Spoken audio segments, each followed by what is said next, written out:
A while back, I made a video about dating a sexual survivor and what you can anticipate and expect. And I would really like you, before you see this one, to go back and watch that one again, maybe with the sexual assault partner, maybe by yourself, just so you'll have the knowledge. With this video, I wanted to talk a little bit more about, the emotional and physical intimacy aspect. Like before you would ever, you know, step into that or even bring that up in a conversation, what's most important for you in dating a sexual assault person.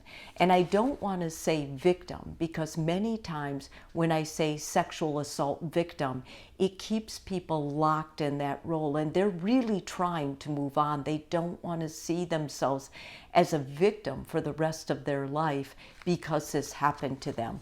They were totally innocent no matter what, because no one deserves to be a victim or, perpetrated by someone who is, sexually assaulting them. So that's an important mindset. And you may even want to talk to your partner about that, how they feel about that, how they refer to themselves, because that's going to get you guys on the same page right away, and you can be a supporter rather than someone who is talking a language that makes them recoil and feel worse about it. So the first thing is lead with compassion. I think when your partner knows that you are compassionate, you're empathetic, there's absolutely no pressure. They don't have to be anything but the person they are, that you are, in love with, or that you're very interested in getting to know more. So when you lead with compassion, you basically don't push anything, you don't pressure, you basically are walking with them. Your presence, you understand, is more important than anything else. Secondly, let them set their own pace. Everybody has a way of unfolding, and you shouldn't try to force that. If someone is in denial or someone needs to go very slow or not share parts, it's important that you don't confront that, or you don't go after that, but rather you be consistent. You be the person you are. You're standing and walking with them. As your compassion becomes more overwhelming for them, they see that it's the real deal. They're going to start unfolding and probably wanting to share more. But let them set the pace. Never see yourself in the lead for opening or unfolding that story more. Ask how you can best support them. And I think that's so important, and it's so simple, but it's the question we forget to say, or the comment we forget to say.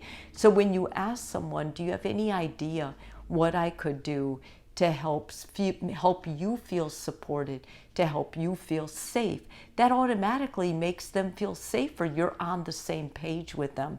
And safety is a very important aspect to someone who has been sexually assaulted in the past. Secondly, keep checking in. I think it's so important that you follow up. If some information was shared that was so difficult, and you can see that it traumatized your partner again, or it brought up old bad memories, for goodness sakes, rather than just letting it go, the next day check in. And you can do it simply by saying, we talked about some really tough stuff last night. How are you doing this morning? What can I do to make it better?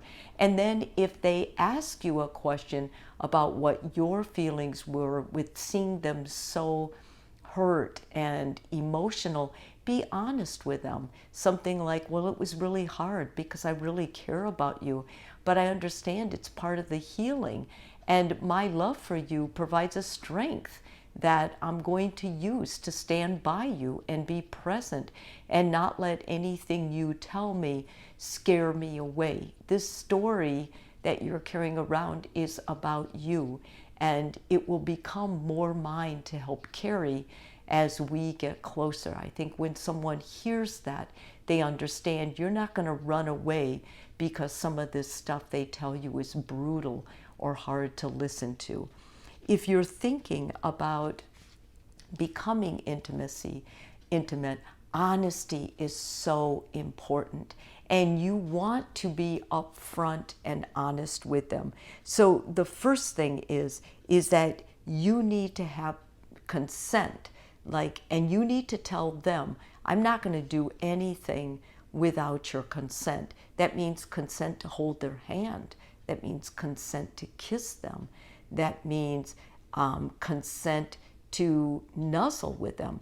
A lot of people who have been sexually assaulted remember smells, and sounds will come back. So checking in with them and knowing that about them. Is there a certain smell that repulses you? Is there a certain sound that triggers you? These things are going to really help. But make sure you always start with consent. And then ask them, how can I help you feel safe in this? Before you do anything, and as you go, are you feeling safe?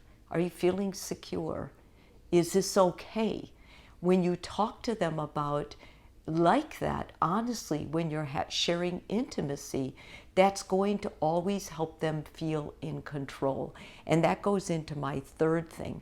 You want them to feel in control of being intimate with you. So setting boundaries, saying, let's make a boundary when you put up your hand, or have a sign if they can't say no easily. A lot of sexual assault people who are sexually assaulted will say, I said no, no, no, and they kept going. So maybe no is going to be a trigger word. So maybe something like when you put your hand up, or if your hand goes like this, like the stop, whatever it is, then it's important to establish that that will be a boundary, so you will have control. There's no time I'm going to go beyond what you want to do. And maintaining patience and understanding. Your partner may go so far, and then that will be it. And rather than you pushing it, it's important you respect them and understand, okay, let's just lie. Can you lie with me? Can we just sit? Let's watch a movie. Whatever they need at that point, it's about helping them. You want them to feel comfortable and in control as much as you do with their presence. And so when you look at it like that, it makes it a lot easier for the two of you to really get close and form a good relationship. Getting intimate, usually people do it one time, like they're intimate one night and it continues. But that is not true with a sexual assault partner. When you have a partner who went through that, it may take months for someone to get close enough to you, to trust you enough, to feel secure enough that they will consummate the relationship. Do not push that. It's important you have patience, understanding. You are trying to show them that you are a trustworthy, good, safe person, that you will never do anything that harms them. And in order to do that, you're going to have to walk the extra mile and really take your time, lead with compassion, and go slow.